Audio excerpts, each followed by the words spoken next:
कतिपय विदाईहरू जीवनभरका लागि हुन्छन्। समय बित्दै जान्छ, तर त्यो एउटा बिहान भने मनको कुनामा कहिल्यै पुरानो हुँदैन। आज पनि आँखा बन्द गर्दा त्यो दृश्य उस्तै अनि स्पष्ट देखिन्छ। मैले गाडीको ढोकामा हात राखेको थिएँ। एकछिनका लागि समय नै रोकिए जस्तै लागेको थियो। मैले बिस्तारै पछाडि फर्केर घरतिर हेरेँ। बिहानको घामले घरको पुरानो छानो सुनौलो बनाएको थियो। आँगनको बीचमा आमा उभिनु भएको थियो। उहाँ मुस्कुराउने प्रयास गरिरहनु भएको थियो, तर आँखाभरि भरिएका आँसु लुकाउन सक्नु भएको थिएन। बुबा भने सधैँ झैँ शान्त देख्नु भएको थियो। उहाँ केही बोल्नु भएको थिएन, तर उहाँको आँखाले त्यो दिन हजारौं शब्दभन्दा धेरै कुरा भनिरहेका थिए। त्यो दृश्य आज पनि सम्झिँदा लाग्छ, संसारमा सबैभन्दा गाह्रो काम आफ्नै घरबाट आफ्नै खुसीका लागि होइन, परिवारको भविष्यका लागि टाढा हिँड्नु रहेछ। मैले गहिरो सास फेरेर गाडीभित्र पाइला राखेको थिएँ।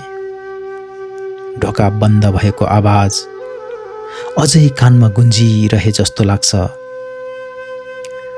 त्यो केवल गाडीको ढोका बन्द भएको आवाज थिएन। मेरो बालापन, मेरो गाउँ, मेरो निश्चिन्त जीवन र मेरो पुरानो संसारको एउटा अध्याय बन्द भएको आवाज थियो। झ्यालबाट फेरि एकपटक हात हल्लाएको थिएँ। आमाले काँपिरहेको हात उठाएर जवाफ दिनुभएको थियो। बुबाले हल्का मुस्कुराएर टाउको हल्लाउनु भएको थियो। उहाँको त्यो मुस्कानमा हिम्मत थियो, तर मनभित्रको पीडा लुकाउने असफल प्रयास पनि थियो। गाडी बिस्तारै अगाडि बढ्न थालेको थियो। घरको आँगन पछाडि छुट्दै गइरहेको थियो। मैले झ्यालबाट आँखा हटाउनै सकेको थिइनँ। घर सानो हुँदै गइरहेको थियो। केही बेरपछि त्यो पुरानो रुख मात्र देखिएको थियो, जहाँ बाल्यकालमा कति पटक पिङ खेलेको थिएँ। त्यसपछि त्यो पनि ओझेल परेको थियो। त्यही क्षणमा पहिलो पटक मनले स्वीकार गरेको थियो, अब फर्किएर उही जीवनमा जान सम्भव थिएन। गाडी गाउँको कच्ची बाटो हुँदै तल झर्दै थियो। बिहानको हावामा अझै चिसोपन बाँकी थियो। खेतका गराहरूमा शीतका थोपा चम्किरहेका थिए। कतै किसान हलो जोतिरहेका थिए, कतै महिलाहरू डोको बोकेर मेलापाततिर लागिरहेका थिए। ती सबै दृश्यहरू मैले हजारौं पटक देखेको थिएँ, तर त्यो दिन भने प्रत्येक दृश्य अन्तिम पटक हेरे जस्तो लागिरहेको थियो। गाउँको प्रत्येक मोड, प्रत्येक रुख, प्रत्येक घरसँग कुनै न कुनै सम्झना जोडिएको रहेछ भन्ने कुरा त्यही दिन महसुस भएको थियो। पहिले कहिल्यै ध्यान नदिएको बाटो पनि त्यो दिन आफ्नै परिवारको सदस्य जस्तो लागिरहेको थियो। गाडी एउटा चौतारी नजिक पुगेको थियो। मैले झ्यालबाट बाहिर हेर्दै त्यसलाई धेरै बेरसम्म नियालिरहेको थिएँ। त्यही चौतारीमा बसेर साथीहरूसँग कति सपना देखेका थियौँ। कसैले शिक्षक बन्ने कुरा गर्थ्यो, कसैले सेना बन्ने, कसैले आफ्नै गाउँमा व्यवसाय गर्ने योजना सुनाउँथ्यो। म भने कहिलेकाहीँ विदेश जाने कुरा मजाक मजाकमा भन्ने गर्थेँ। त्यति बेला विदेश भनेको केवल चलचित्रमा देखिने कुनै टाढाको संसार जस्तो लाग्थ्यो।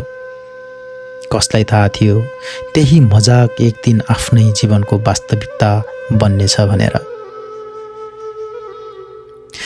गाडी अगाडि बढ्दै गयो। बाटोको छेउमा रहेको एउटा सानो पसल देखेँ। विद्यालय जाँदा फर्कँदा त्यही पसलबाट 5 रुपैयाँको बिस्कुट, चाउचाउ वा चकलेट किनेर खाएको सम्झना मनमा झलझली आयो। पसलका काकाले कहिलेकाहीँ पैसा नभए पनि उधारोमा दिनुहुन्थ्यो। दशैंमा नयाँ कपडा लगाएर त्यही पसल अगाडि साथीहरूसँग फोटो खिचेका दिनहरू आँखा अघि आइपुगे। स्मृतिहरू पनि कस्ता कस्ता हुँदो रहेछन्। वर्षौंसम्म चुपचाप मनभित्र लुकेर बस्ने, तर बिदाईको दिन भने एकैचोटि सबै जाग्नुपर्ने। गाडीमा धेरै यात्रुहरू थिए। कोही आफ्नै कुरामा व्यस्त थिए, कोही निदाइरहेका थिए, कोही मोबाइल चलाइरहेका थिए, तर मेरो मन भने गाडीभित्र थिएन। शरीर मात्रै त्यो सिटमा बसेको थियो। मन अझै घरको आँगनमै अडिएको थियो। आमाले चिया दिएको कप, बुबाले काँधमा राख्नुभएको हात, घरको ढोका, आँगनको माटो, सबै कुरा एकपछि अर्को गर्दै सम्झनामा आइरहेका थिए। त्यति बेला पहिलो पटक महसुस भएको थियो मानिस घर छाडेर धेरै टाढा जान सक्छ, तर आफ्नो मनलाई भने त्यति सजिलै लिएर जान सक्दैन रहेछ। केही समयपछि मेरो छेउमा बस्नुभएका एकजना दाइले मुस्कुराउँदै सोध्नु भएको थियो, पहिलो पटक विदेश जान लाग्नु भएको हो? मैले पनि मुस्कुराउने प्रयास गर्दै हो भनेको थिएँ। उहाँले केही बेर मलाई हेर्नुभयो अनि भन्नुभयो, सुरुका केही महिना धेरै गाह्रो हुन्छ। घरको यादले रातमा निन्द्रा पनि लाग्दैन, तर बिस्तारै सबै कुरा सहन सकिन्छ।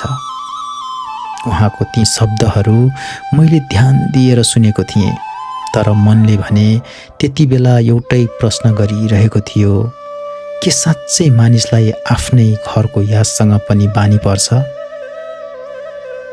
आमाको आवाज, बुबाको सल्लाह, गाउँको माटोको गन्ध र आफ्नै घरको न्यानोपन कहिल्यै सामान्य सम्झनामा मात्रै सीमित हुन सक्छ? त्यसको उत्तर त्यति बेला मसँग थिएन।